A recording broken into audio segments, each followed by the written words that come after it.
அன்பார்ந்த குழந்தைகளே, அனைவருக்கும் வணக்கம். நாம் சென்ற வகுப்புகளில் பூமியின் பெருமூச்சு என்ற பாடத்தை பார்த்தோம். சாந்தனூர் கதையை மையமாக வைத்து நம் பாட புத்தகத்தில் வரக்கூடிய சுத்தம் காத்திடடா என்ற பாடலை பற்றி விரிவாக படித்தோம். அந்த பாடலை எழுதியவர் யாருன்னு சொல்லியிருந்தேன், உங்களுக்கு ஞாபகம் இருக்கா? கவிஞர் பிரதாப். அதுபோல அந்த பாடலுக்கு புதிய முறையில் உங்ககிட்ட மெட்டு போட சொல்லியிருந்தேன். மெட்டெல்லாம் போட்டு பாடி உங்கள் வகுப்பு ஆசிரியர்களுக்கு அனுப்பி கொடுத்தீங்களா? சரி, உங்களை மாதிரியே சில பிள்ளைகள் இதற்கு முன்னாடி நடந்த வகுப்பிலிருந்து உள்ள சில படைப்புகளை எங்களுக்கு அனுப்பியிருக்காங்க. அதை நாம் பார்க்கலாம்.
சுத்தம் காத்திடடா என்ற பாடலில் வரக்கூடிய ஒரே ஓசை உடைய சொற்கள் அதை கண்டறிந்து எழுத சொல்லியிருந்தேன்.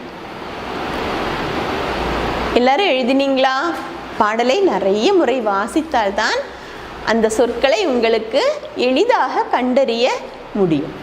வாசித்து கண்டறிந்து எழுதினீங்களா? நாம அதனுடைய விரிவான பயிற்சிகளை இந்த பாடப்பகுதியில் பார்க்கலாம். ஒரே ஓசை உடைய சொற்கள். இந்த பூமியை பாதுகாப்பதற்கு நீங்கள், சிறுவர்களாகிய நீங்கள், மாணவர்களாகிய நீங்கள் என்னெல்லாம் செய்வீங்க என்பதை பற்றி இந்த பாடப்பகுதியில் பார்க்கலாம். அப்புறம் இயற்கையின் முறையீடு என்ற தலைப்பில் ஒரு உரையாடல் பாடல் படித்தோம் இல்லையா? அந்த உரையாடல் பாடலை கொஞ்சம் கூட விரிவாக பார்ப்போம். முதல்ல ஒரே ஓசை உடைய சொற்கள் எதுவெல்லாம் என்பதை நான் இப்போ சொல்கிறேன். நீங்கள் எழுதியிருப்பதும் டீச்சர் சொல்கிறதும் சரியாங்கிறத உங்கள் நோட்டு புத்தகத்தை பார்த்து அறிந்து கொள்ளுங்கள். டீச்சர் வாசிக்கிறேன், கவனிங்க. ஒரே ஓசை உடைய சொற்கள். பறக்குதடா, பரப்புதடா, உருகுதடா, உமிழுதடா, குவியுதடா, நிறையுதடா, கிடக்குதடா, இருக்குதடா, அடைக்குதடா, குமட்டுதடா, காத்திடடா, பார்த்திடடா, அகற்றிடடா, பேணிடடா, போற்றிடடா, வாழ்ந்திடடா. இந்த சொற்கள் எல்லாம் உங்கள் பாடப்பகுதியில் வருகின்றன. கண்டுபிடிச்சிங்களா? உங்களால் எழுத முடிஞ்சுதா? எழுதினவருக்கு எனது பாராட்டுக்கள். அடுத்து ஓர் எழுத்து சொற்கள். ஞாபகம் வருதா? ஓர் எழுத்து சொற்கள் எதையெல்லாம் நம்ம பாடப்பகுதியில் கொடுத்துருக்காங்க பார்ப்போமா? பாருங்க. நெருப்பு, தீ. இனியும் கொடுத்துருக்காங்க, கவனிங்க. கரம், கை. அரசன், கோ. மலர், பூ. பாடல், பா. பசு, ஆ. பெரிய, மா. இது போக வேறு சில சொற்கள் கூட டீச்சர் எழுதியிருக்கேன், கவனிங்க. துணிப்பை, பை. கண்மை, மை. வைத்தல், வை. தைத்தல், மாதம், தை. இவை எல்லாமே தமிழில் வரக்கூடிய ஓரெழுத்து சொற்கள். இன்னும் நிறைய இருக்கு மக்களே. நீங்க கண்டுபிடிச்சு உங்க நோட்டு புத்தகத்தில் எழுதுங்க. பல புத்தகங்களை நீங்க படிச்சுக்கிட்டே இருக்கணும், வாசித்து கொண்டே இருக்கணும். அப்பதான் உங்களுக்கு தமிழின் இனிமையான பாகங்களை கண்டறிய முடியும். அடுத்தது உங்களுக்கு உங்கள் பாடப்பகுதியில் சுற்றுப்புறத்தை காக்க மாணவர்களாகிய நீங்கள் என்னெல்லாம் செய்வீர்கள் என்று கொடுத்திருக்காங்க. அதில் வரக்கூடிய ஒரு 4 வரி கவிதை இருக்கு. டீச்சர் அதை வாசிக்கிறேன், கவனிங்க. சுற்றுச்சூழல் கெட்டு விடாமல் சுத்தம் காப்பது பொறுப்பாகும். குப்பை கூளம் பெருகாமல் குறியாயிருந்து பெருக்கிடணும்.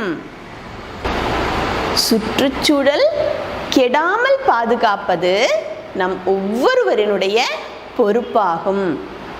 ஆங்காங்கே குப்பை கூளங்கள் போடாம நாம் என்ன செய்யணும்? அடிக்கடி வீட்டையும் சுற்றுப்புறத்தையும் பெருக்கி சுத்தமாக வைத்திருக்க வேண்டும் அப்படின்னு இந்த பாடல் வரிகள் கூறுகின்றன. இனி மாணவர்களாகிய நீங்க சுற்றுப்புறம் தூய்மையாக இருக்க உங்களால் என்னென்ன செய்ய முடியும் அப்படிங்கிறத பற்றி யோசிச்சிருக்கீங்களா? உங்களால் செய்ய முடியும் சில காரியங்களை டீச்சர் அட்டவணைப்படுத்தி இருக்கேன். அதை ஒவ்வொன்றையும் வாசித்து பாருங்க. உங்களால் அது செய்ய முடிகிறதா அப்படின்னு சொல்லணும். கவனிங்க. குழந்தைகளாகிய நீங்கள் செய்ய வேண்டுவன சில யோசனைகள். பிளாஸ்டிக் பயன்படுத்த மாட்டோம். கண்ட இடங்களில் எச்சில் துப்ப மாட்டேன். பிளாஸ்டிக் எரிக்க மாட்டேன். கழிவுநீர் தேங்கி நிற்காதபடி பெரியவர்களிடம் கூறி சரி செய்வேன். குப்பைகளை மட்கும் குப்பை, மட்கா குப்பை என பிரித்து சரியான முறையில் உரம் மற்றும் மறுசுழற்சிக்கு பயன்படுத்த உதவுவேன். சாலையோரங்களில் குப்பைகளை போட குடும்பத்தினரை அனுமதிக்க மாட்டேன். மரக்கன்றுகளை நடுவேன், பராமரிப்பேன். இயற்கைக்கு எதிராக செயல்படுபவரை கண்காணித்து தக்க முறையில் புகார் கடிதம் கொடுப்பேன். உங்கள் சுற்றிலும் எங்கே கெட்ட விஷயங்கள் நடந்தாலும் அதை தக்க ஆட்களிடம் தெரியப்படுத்தக்கூடிய ஒரு தைரியம் குழந்தைகளாகிய உங்களுக்கு வர வேண்டும். இப்பொழுது இந்த வயதில் அதுதான் மிக முக்கியம். அதனால தீயவற்றை கண்டு அஞ்சாமல் தக்கோரிடம் அறிவிக்கக்கூடிய மனப்பான்மையை நீங்கள் பெற வேண்டும். செய்வீர்களா குழந்தைகளே? சாந்தனூர் மாணவர்கள் ஊராட்சி மன்ற தலைவருக்கு மனு எல்லாம் எழுதி கொடுத்தாங்க. அதை நீங்க வாசித்து பார்த்தீர்களா? அதுக்கு முன்னாடி டீச்சர் ஒரு உதாரண மனு எழுதி காண்பித்திருந்தேன். அதை வாசித்து பார்த்தீர்களா? நாம் ஒரு முறை வாசித்தால் என்ன? நீங்க தயாரா?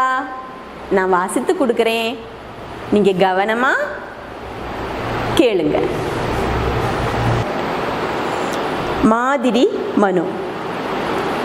வலது பக்கம் பாருங்க, வேலங்காடுன்னு போட்டு தேதி போடணும். அதுக்கு கீழே அனுப்புனர். யார் அனுப்புனர்?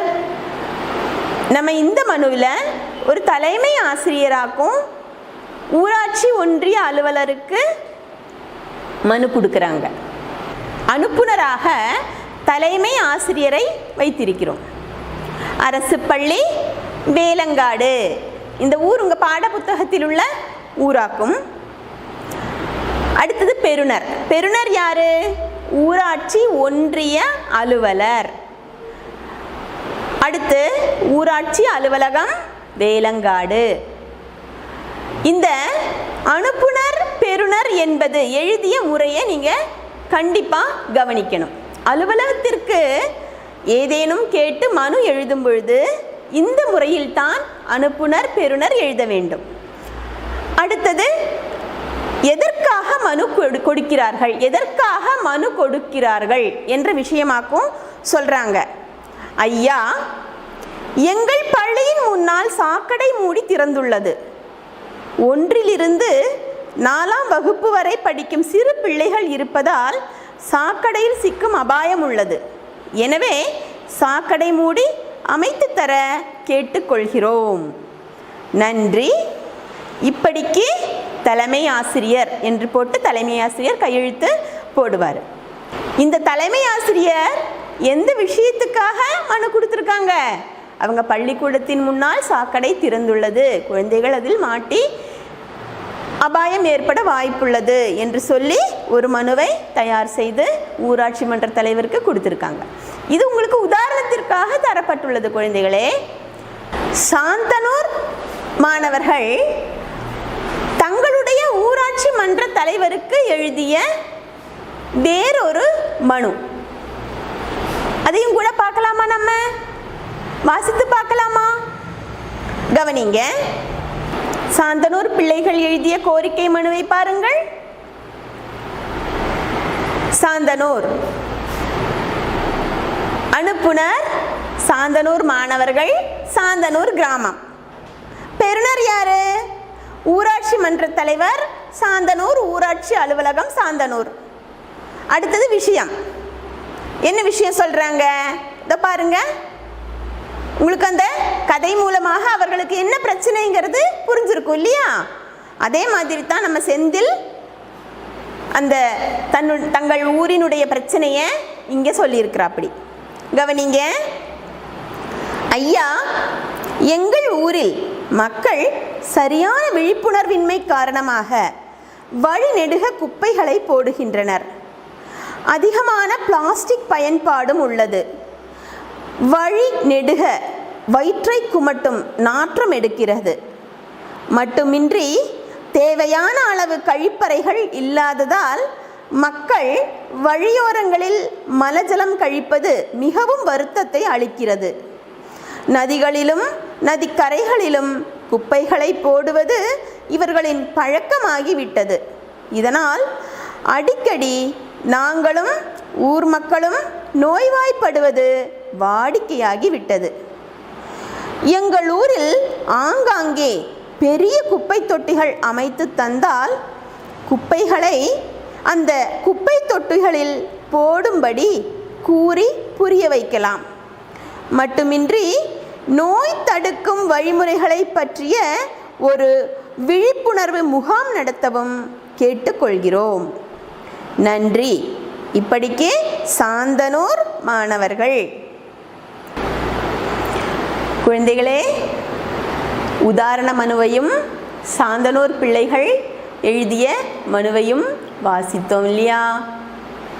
உங்களுக்கு ஏதாச்சும் உங்கள் ஊரில் பிரச்சனை இருந்தால் இதே போல நீங்களும் என்ன செய்யலாம்? மனு தயார் செய்து கொடுக்கலாம். அடுத்தது இயற்கையின் முறையீடு என்ற உரையாடல் பாடலை பார்த்தோம். ஞாபகம் வருதா? பூவரசனும் பூவரசியும் உரையாடுவதைப் போல பாடல்.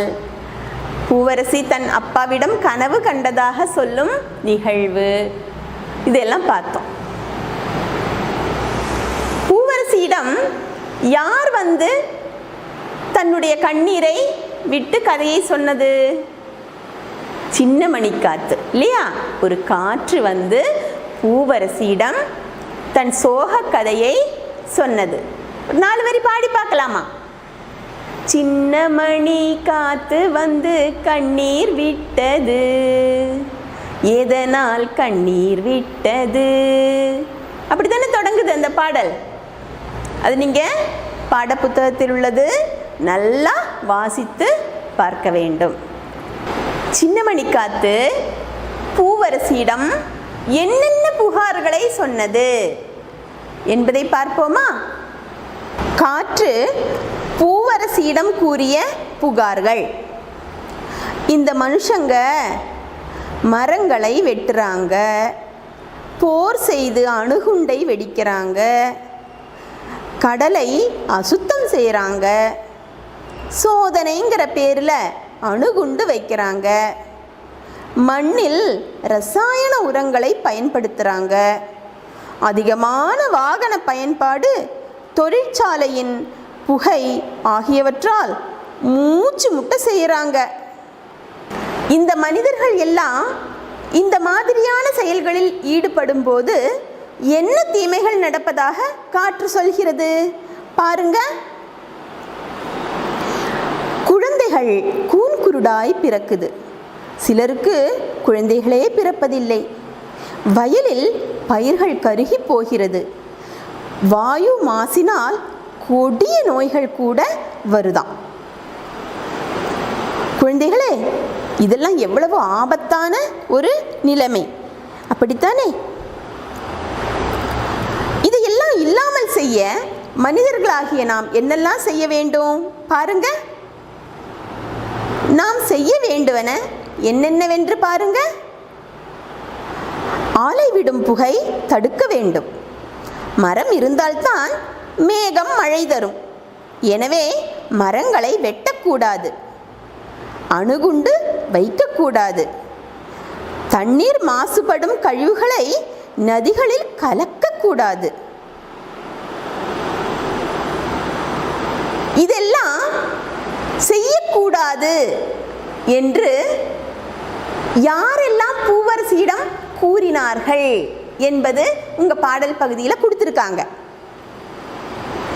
அதை நீங்க கண்டுபிடிச்சு எழுதுவீங்களா? அதாவது ஒரு தடவை கூடி டீச்சர் சொல்றேன், கவனிங்கடா.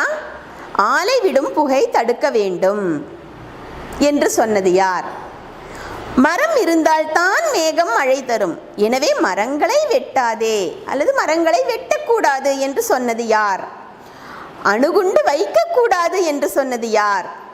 தண்ணீர் மாசுபடும் கழிவுகளை நதிகளில் கலக்கக்கூடாது என்று சொன்னது யார்? இதெல்லாம் அந்த பகுதியிலிருந்து வாசித்து கண்டறிந்து எழுத வேண்டும். குழந்தைகளே, இந்த உரையாடல் பகுதியை வாசிக்கும் பொழுது இதில் நிறைய பேச்சு வழக்கு சொற்கள் வந்துள்ளன. நீங்க அதை கவனித்தீர்களா? பேச்சு வழக்கு சொற்கள் அவை எவை என்று ஒரு சில வார்த்தைகளை உங்கள் பாடப்புத்தகத்தில் கொடுத்திருக்கிறார்கள். அதை பார்க்கலாமா? உங்க பாடப்புத்தகத்தை எடுங்க, கவனிங்க.